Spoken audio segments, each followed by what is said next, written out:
नमस्कार, देवभूमि समाचार में आपका स्वागत है। आपके साथ मैं रीना जहाबालियान। खबरों का रुख करेंगे, लेकिन उससे पहले एक नजर डालते हैं इस वक्त की हेडलाइंस पर।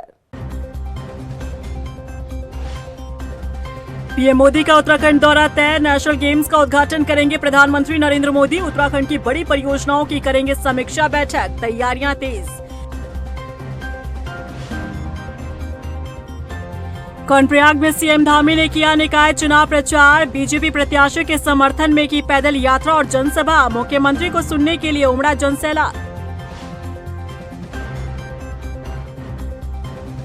देहरादून में कल होगा अंतर्राष्ट्रीय प्रवासी उत्तराखंडी सम्मेलन। रविवार को लगेगा प्रवासियों का जमावड़ा। राज्य में निवेश और रोजगार के बढ़ेंगे अवसर। और उत्तराखंड कांग्रेस में बागी नेताओं पर गिरी गाज। विधायक मयूख मेहर पर लटकी कार्रवाई की तलवार। नगर अध्यक्ष भावना नगर कोटी ने विधायक पर लगाए गंभीर आरोप। निकाय चुनाव के प्रचार प्रसार के लिए सीएम धामी कर्णप्रयाग पहुंचे, जहां बड़ी संख्या में मातृशक्ति और युवाओं ने धाकड़ धामी का भव्य स्वागत किया। इस दौरान बीजेपी कार्यकर्ताओं ने बाइक रैली भी निकाली, जिसके बाद सीएम रोड शो करते हुए कर्णप्रयाग मुख्य बाजार में आयोजित जनसभा में पहुंचे और बीजेपी प्रत्याशियों के समर्थन में जनसभा को संबोधित करते हुए जनता से वोट की अपील की। उत्तराखंड में होने जा रहे राष्ट्रीय खेलों का उद्घाटन पीएम मोदी द्वारा किया जाना तय हो चुका है। जहां एक तरफ उनके दौरे को लेकर तैयारियां तेज कर दी गई है, तो वहीं पीएम मोदी द्वारा की जाने वाली समीक्षा बैठकों को लेकर भी तैयारी की जा रही है। सचिव नियोजन और पीएम के दौरे के नोडल अधिकारी डॉक्टर आर मीनाक्षी सुंदरम ने बताया कि प्रधानमंत्री नरेंद्र मोदी को उत्तराखंड की बड़ी परियोजना की प्रेजेंटेशन दी जाएगी। ऋषिकेश कॉरिडोर, हरिद्वार कॉरिडोर और शारदा कॉरिडोर की तैयारी पूरी हो गई है। प्रधानमंत्री जी को हम वो चीज़ दिखाएंगे जिसमें हम लोगों ने अच्छा होमवर्क किया हो और एक लेवल तक प्रोग्रेस कर चुके हो। तो केवल हमारे दिमाग में जो कॉन्सेप्ट है और ग्राउंड वर्क नहीं हुआ है, उसको उनके सामने दिखाना उचित नहीं होगा। तो हम लोग ऐसी चीज़ें दिखाएंगे जिसमें हम लोग कुछ ट्रैवल कर चुके हों और भारत सरकार से मदद की आवश्यकता हो, खासतौर पर माननीय प्रधानमंत्री जी की मदद की आवश्यकता हो। नहीं, माननीय प्रधानमंत्री जी के कार्यक्रम में उनके सामने हमारे ऋषिकेश और हरिद्वार कॉरिडोर, साथ में शारदा कॉरिडोर, इन तीनों के प्रस्तुतिकरण होना है। तो प्रस्तुतिकरण के लिए सूटेबल जगह का चयन करने के लिए आज गए थे। टीम के साथ हमने डिसाइड कर लिया केल निदेशालय के जो मीटिंग हॉल है वहाँ पर हम लोग रखेंगे।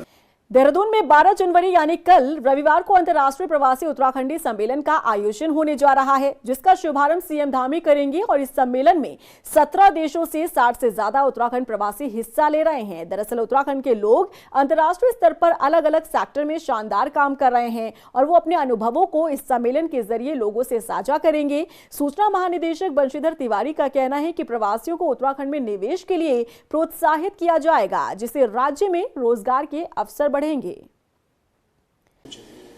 देखिए, कल मुख्य सचिव महोदय की अध्यक्षता में बैठक भी हुई थी और लगभग 70 देशों से लोग यहाँ पर आ रहे हैं। और चूँकि पहली बार ये हो रहा है, तो बड़े स्तर पर माननीय मुख्यमंत्री जी ने भी निर्देशित किया है कि इसका आयोजन जो है अच्छे तरीके से किया जाए। साथ ही साथ प्रदेश के विकास में कैसे जुड़ सकते हैं और सभी के अनुभव क्या हैं, जो सरकार की योजनाएं हैं उनको बताई जाए, ताकि यहाँ पर जो योजनाएं चल रही हैं उनका भी लाभ ले सकें और प्रदेश को भी उनके अनुभवों का लाभ मिल सके। कैबिनेट मंत्री प्रेमचंद अग्रवाल मुश्किलों में फंसते दिख रहे हैं। मंत्री के बेटे पीयूष अग्रवाल पर पेड़ कटान मामले में केस दर्ज किया गया है। वहीं इस मामले में वन मंत्री ने संज्ञान लेते हुए वन विभाग को जांच के आदेश दे दिए हैं। ऐसे में मंत्री प्रेमचंद अग्रवाल के बेटे पर कार्रवाई तय मानी जा रही है। देखिए रिपोर्ट। मंत्री प्रेमचंद अग्रवाल की बढ़ी मुश्किलें।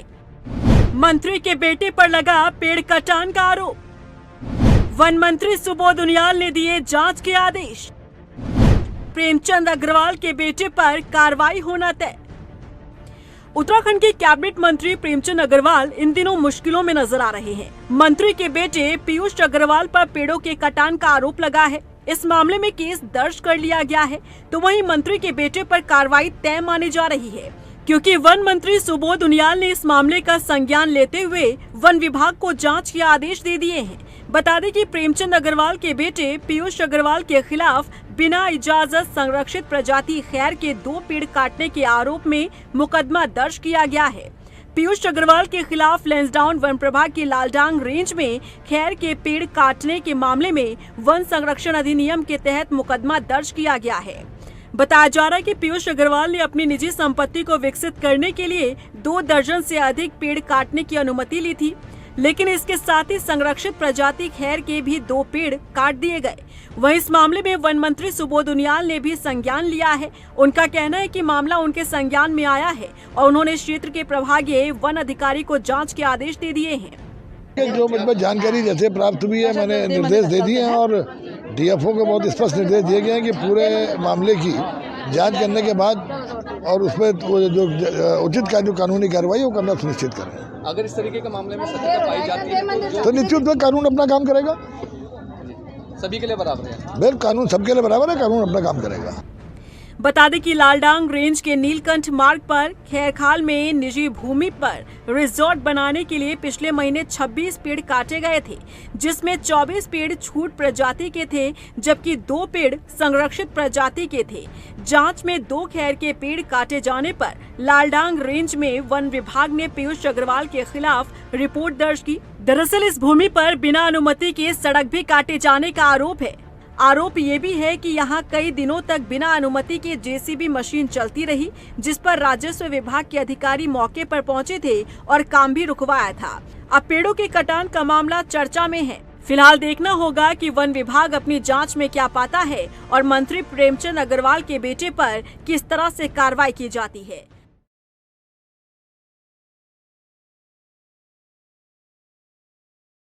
निकाय चुनाव से पहले ही कांग्रेस को मुसीबतों का सामना करना पड़ रहा है। अपने ही नेता कांग्रेस की परेशानी बढ़ाते दिख रहे हैं।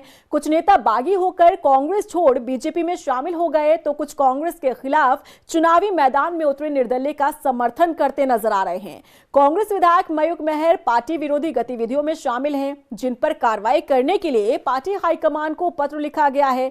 तो वहीं महिला नगर अध्यक्ष भावना नगर कोटी ने विधायक मयूख मेहर पर कई गंभीर आरोप लगाए हैं। देख रिपोर्ट।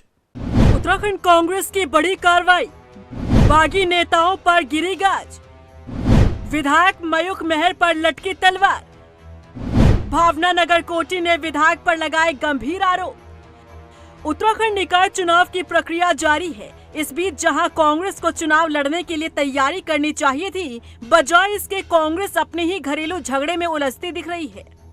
कांग्रेस के बागी नेताओं ने पार्टी की टेंशन बढ़ा दी है। हालांकि उत्तराखंड कांग्रेस ने कई बागी नेताओं को 6 साल के लिए बाहर का रास्ता दिखा दिया, तो वहीं पिथौरागढ़ से कांग्रेस विधायक मयूख मेहर पर कार्रवाई की तलवार लटकती दिख रही है।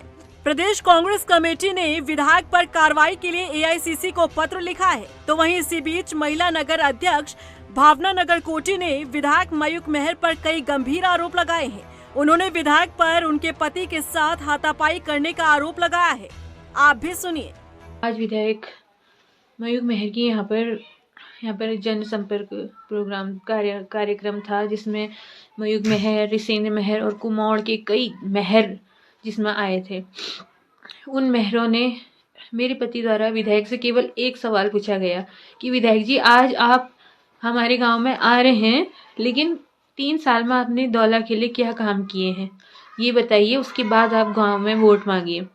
तो ये सवाल कहाँ से कहाँ तक गलत था। ये सवाल पूछने पर मयूख मेहर द्वारा इन पर हाथापाई की गई। कुमाऊं के मेहरों द्वारा इन पर हाथापाई की गई। सभी मेहर एक होकर अपना जहर उगलना इन्होंने स्टार्ट कर दिया है। हम सीधे साधे लोग, साधारण परिवार के लोग हैं। बता दें कि विधायक मयूख मेहर ने बगावती तेवर दिखाते हुए पार्टी निर्णय को दरकिनार कर यूथ कांग्रेस के राष्ट्रीय सचिव रिसेंद्र मेहर की पत्नी मोनिका मेहर का निर्दलीय नामांकन कराते हुए उन्हें जिताने का दावा किया है, जबकि कांग्रेस ने अंजू लूठी को चुनावी मैदान में उतारा है, जिसके बाद से विधायक बगावत कर निर्दलीय के चुनाव प्रचार में जुटे हैं। हालांकि उत्तराखंड कांग्रेस ने पार्टी हाईकमान से विधायक मयूख मेहर पर कार्रवाई की मांग की है, लेकिन हाल ही में कांग्रेस से नाराज होकर बीजेपी में शामिल हुए मथुरा दत्त जोशी का कहना है कि कांग्रेस मयूख मेहर पर कार्रवाई नहीं करना चाहती, उन्हें बचाने की कोशिश जारी है। देखिए, प्रदेश कांग्रेस कमेटी पिथौरागढ़ के माननीय विधायक को बचाने का काम कर रही है, क्योंकि अभी तक भी देखिए किसी के खिलाफ भी अनुशासनात्मक कार्रवाई नहीं की, जबकि प्रदेश कांग्रेस कमेटी साफ तौर पर स्पष्ट रूप से जो अखिल भारतीय कांग्रेस कमेटी का हमारा संविधान है, जो नियम है अनुशासनात्मक कार्रवाई करने के लिए, प्रदेश कांग्रेस कमेटी पूर्ण रूप से अधिकृत है। उन्हें कहीं से भी कोई परमिशन लेने की आवश्यकता नहीं है। वहीं कांग्रेस के प्रवक्ता शीशपाल बिष्ट का कहना है कि पार्टी के बागी नेताओं पर कार्रवाई की जा रही है। देखिए, निकाय चुनाव में पार्टी के अधिकृत प्रत्याशियों के खिलाफ जो भी कांग्रेस के कार्यकर्ता चुनाव मैदान में हैं और कांग्रेस के प्रत्याशियों को नुकसान पहुंचा रहे हैं, ऐसे सभी प्रत्याशियों का ब्यौरा मंगा करके कांग्रेस के आदरणीय प्रदेश अध्यक्ष करण महाराज जी ने सभी को 6 वर्ष के लिए पार्टी की प्राथमिक सदस्यता से निष्कासित कर दिया है। और जो विधायक हैं या हमारे प्रकोष्ठों के राष्ट्रीय स्तर के पदाधिकारी हैं, उनके बारे में रिपोर्ट बना करके केंद्रीय नेतृत्व को भेज दी गई है और केंद्रीय नेतृत्व उन पर अपना अंतिम फैसला सुनाएगा। बता दें कि पिथौरागढ़ से विधायक मयूख मेहर ने मोनिका मेहर के लिए टिकट की मांग की थी, लेकिन पार्टी हाईकमान ने जिला अध्यक्ष और विधानसभा उपचुनाव में पार्टी प्रत्याशी रही अंजू लूठी पर भरोसा जताते हुए उन्हें मेयर पद के लिए चुनावी मैदान में उतार दिया। प्रत्याशी घोषित होते ही कांग्रेस के विधायक मयूख मेहर ने पार्टी का साथ न देते हुए निर्दलीय को जिताने में जुट गए। तब से ही उन पर अनुशासनहीनता के तहत कार्रवाई की मांग की जाने लगी। अब इसी बीच कांग्रेस महिला नगर अध्यक्ष भावना नगर कोटी ने भी विधायक पर कई गंभीर आरोप लगाए हैं और जनता को उनका साथ न देने की अपील की है। अब ऐसे में देखना होगा कि आखिर पार्टी हाईकमान का क्या रुख रहता है।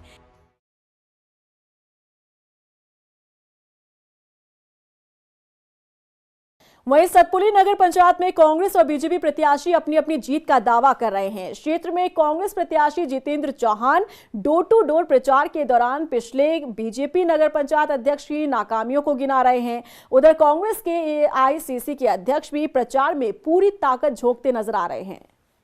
जनता का बहुत सहयोग मिल रहा है और साथ ही पार्टी कार्यकर्ता बिल्कुल एकमुठ होकर कार्य कर रहे हैं और मैं साथ साथ उनके प्रचार प्रसार में जा रहा हूँ। 4 वार्डों में घूम रहा हूँ, जबकि एक वार्ड हमारा थोड़ा 2-3 किलोमीटर दूर है यहाँ से। वहाँ भी मैं प्रचार प्रसार करने गया हूँ अपने वार्ड मेंबर के लिए। अपने 4 वार्ड मेंबर के साथ में प्रचार प्रसार की कोशिश कर रहा हूँ, उनके साथ लगा हूँ और जनसभा का बहुत सहयोग मुझे मिल रहा है। पूरी जनता का, नगर पंचायत की सारी जनता का मुझे पूरा सहयोग मिल रहा है। उधर काशीपुर में नगर निकाय के चुनाव में धर्म के मुद्दे की एंट्री हो चुकी है। बता दें कि क्षेत्र के बीजेपी नेता गगन कांबोज ने राम भक्तों को एकजुट होकर बीजेपी प्रत्याशी को वोट देने की अपील की। उन्होंने मुख्य विपक्षी दल कांग्रेस पर निशाना साधते हुए कहा कि राम भक्त राम विरोधी पार्टी को वोट नहीं डालेगा। तब वो करें जो आज सेंध लगाने की कोशिश कर रहे हैं, वो भी सनातनियों पर नहीं लगेगी। इन राम विरोधी कांग्रेसियों को इनको वोट देगी काशीपुर की जनता या काशीपुर का सनातनी, एक भी वोट नहीं देगा इन्हें। इनको इनके पास जो वोट बचा है इस पार्टी के पास, वो सिर्फ और सिर्फ विशेष समुदाय का बचा है और वही इन्हें मिलेगा। ये जितनी मर्जी कोशिश कर लें, प्रत्येक सनातनी बहन बेटी की चिंता करते हुए प्रत्येक राम भक्त, प्रत्येक परिवार जो घर से निकलेगा वो 23 तारीख को सिर्फ और सिर्फ वोट देगा तो कमल के फूल को देगा और कमल के फूल। दिनेशपुर में बीजेपी की बागी नेता के पोस्टर पर लीपापोती करने का हंगामा मचा है। आपको बता दें कि निर्दलीय प्रत्याशी विष्णुशील की माने तो उनके पोस्टर पर कुछ लोगों ने द्वेष भावना से गोबर पोता। उन्होंने इस घटना को शर्मनाक बताया है। हमारे निकाय चुनाव की बात आई तो उसमें किसी कारण से भाजपा से हमें, भारतीय जनता पार्टी से हमें टिकट नहीं मिला है। कोई बात नहीं, हम निर्दलीय प्रत्याशी के रूप में सामने आए हैं और जनता का भरपूर सहयोग मिल रहा है, क्योंकि हमने लास्ट 3-4 सालों में सबके सुख दुख में हमें साथ खड़े रहे। प्रथम बात तो यह है कि लोकतंत्र में सभी का अधिकार है, चुनाव लड़ना सभी का अधिकार है और सब इस तरह से हरकत करना ये बहुत ही निंदनीय काम है। वहीं अल्मोड़ा के गांधी पार्क वार्ड से निर्दलीय मैदान में उतरी मीना जोशी ने अपनी जीत का दावा किया है। मीना जोशी का कहना है कि जनता का उन्हें पूरा समर्थन मिल रहा है और अगर उनकी जीत पक्की होती है तो वार्ड को सर्वोत्तम बनाने की पूरी कोशिश करेंगी। मीना जोशी और मैंने जो है गांधी पार्क वार्ड नंबर 26 से पार्षद के लिए मतलब चुनाव लड़ रही हूँ। मैं, मेरे वार्ड में सामान्य सीट है और सामान्य सीट में मैं इस समय मैंने अपनी भागीदारी की है और मैं, क्योंकि पहली बार हमारी नगर निगम बनी है तो मुझे भी लगता है, मुझे भी है कि मैं भी थोड़ा पार्षद के पद में आऊँ और क्षेत्र की समस्याओं को देखूं और उसको मतलब जितना भी वो मेरे स्तर से हो सकता है उसको सॉल्व करने की कोशिश करूं। वहीं रुड़की में निकाय चुनाव के चलते पुलिस प्रशासन अलर्ट मोड पर है। बता दें कि चुनाव के मद्देनजर पुलिसकर्मी फ्लैग मार्च निकालने के अलावा पोलिंग बूथों का भी निरीक्षण उन्होंने किया। साथ ही आपराधिक किस्म के लोगों को भी चिन्हित किया जा रहा है ताकि चुनाव को शांतिपूर्ण ढंग से कराया जा सके। देखिए, चुनाव पुलिस सकुशल चुनाव कराना पुलिस के टॉप प्रायोरिटी में होता है। उसके लिए हम टॉप टू बॉटम सारे लोगों को अलर्ट मोड में रख चुके हैं। अच्छे से काम होगा। उसमें जो प्रिवेंटिव वाली जो कार्रवाइयाँ होती हैं वो हमारी लगातार चल रही है। बूथों का चिन्हीकरण, फोर्स का असेसमेंट, मादक पदार्थों की अवैध बिक्री और ड्रग्स के खिलाफ कार्रवाई, ये सब हमारे उसके मोटिव होते हैं। पुराने अपराधियों पर लगातार नकेल कसी जा रही है, उनकी एचएस की परेड करवाया जाना या जो वांछित और हमारे इनामी अपराधी हैं उनके खिलाफ स्पेशल टीम लगा के उनकी अरेस्टिंग करवाना और जो ऐसे व्यक्ति जो चुनाव व्यवस्था को प्रभावित कर सकते हैं उन पे गुंडा की कार्रवाई। 25 दिसंबर को मंगलौर के जैन मंदिर में हुई चोरी का पुलिस ने खुलासा किया है। मामले पर ज्यादा जानकारी देते हुए एसएसपी प्रमेंद्र सिंह डोभाल ने बताया कि आरोपियों ने मंदिर में रेकी करने के बाद घटना को अंजाम दिया। उन्होंने बताया कि घटना में शामिल 2 आरोपियों को पुलिस ने चोरी किए गए सामान के साथ गिरफ्तार किया है, जबकि 2 आरोपी अब भी फरार है। ये 25 दिसंबर की रात 26 की सुबह एक चोरी हमारे मंगलौर थाना क्षेत्र में ही एक जैन मंदिर है जिसमें काफ़ी लोगों की आस्थाएं जुड़ी रही हैं। उसमें चोरों द्वारा घुसकर वहां से उसका छत्र चोरी कर लेना, साथ में कुछ जो कीमती सामान है, कुछ चांदी और कुछ पैसे वहां से चोरी किए गए थे। इसके संबंध में जब हमें ये बात मालूम चली, तत्काल थाना पुलिस और एसपी देहात क्षेत्राधिकारी वगैरह मौके पर पहुँच के इन्होंने बुला के सारी जितने भी एविडेंस थे वो कलेक्ट किए। उसके बाद हमारी एक CIU यूनिट के साथ मिलकर टीमों का गठन किया गया। 6 अलग अलग टीमों को अलग अलग जगह पर भेजा गया और इसमें बहुत अच्छा काम करते हुए करीब 2 हफ्ते के बाद आज हमें इसमें सफलता मिली, जिसमें 10 तारीख कल 2 अभियुक्तों को पकड़ा जा सका है। उधर अकबरपुर गांव के ग्रामीण मंगलौर कोतवाली पहुंचे, जहां उन्होंने एसएसपी प्रमेंद्र सिंह डोभाल को मिनी बैंक कर्मचारियों द्वारा किए गए करोड़ों रुपए के घोटाले की जानकारी दी। ग्रामीणों ने एसएसपी से आरोपियों पर कार्रवाई कर उनकी गाढ़ी कमाई को लौटाने की मांग की। एक SBI मंगलौर स्टेट बैंक की ब्रांच थी, 15 साल से वो ब्रांच चल रही थी। इन्होंने ब्रांच दी हुई थी प्रणव सैनी को। सर उन्होंने लोगों के साथ इतना फ्रॉड किया है, कई करोड़ रुपए का घोटाला मारकर बैंक बंद करके फरार हो गया। ये CSC सेंटर पिछले 10-11 साल से वहाँ चल रहा था और ये जो व्यक्ति है इसके द्वारा लगातार बैंक के और इनके जो हमारे कस्टमर्स हैं इनके बीच में लगातार इनका राब्ता था। ये बात बिल्कुल सही है कि इसके द्वारा लास्ट में जो पैसा लेके ये यहाँ से फरार हुआ है। इसमें CSC की ओर से हमें एक तहरीर आई है जिसका अभियोग पंजीकृत कर दिया गया है और जल्दी ही इसमें आगे की जो भी कार्रवाई है, जो विधिसम्मत कार्रवाई होगी पुलिस के द्वारा वो की जाएगी। उधर गुलरभोज पुलिस चौकी में तैनात पुलिस कर्मियों पर युवक के साथ मारपीट करने का आरोप लगा है। हालांकि पुलिस ने इन आरोपियों को सिरे से खारिज कर दिया है। दरअसल मामला 2 पक्षों के विवाद से जुड़ा हुआ है, जिसमें युवक अपने परिजनों के साथ चौकी में तहरीर लिखवाने पहुंचा। उसका कहना है कि इस दौरान पुलिस कर्मियों ने उसके साथ अभद्रता की। वही घटना से जुड़ा वीडियो कुछ और कह रहा है। नंबर 3 चंदन कपकोटी, पुत्र हरिंदर सिंह कपकोटी छोटी में आए थे तहरीर लेकर के अपने पड़ोसियों के विरुद्ध और आके हमें यहाँ पे गाली देने लगे।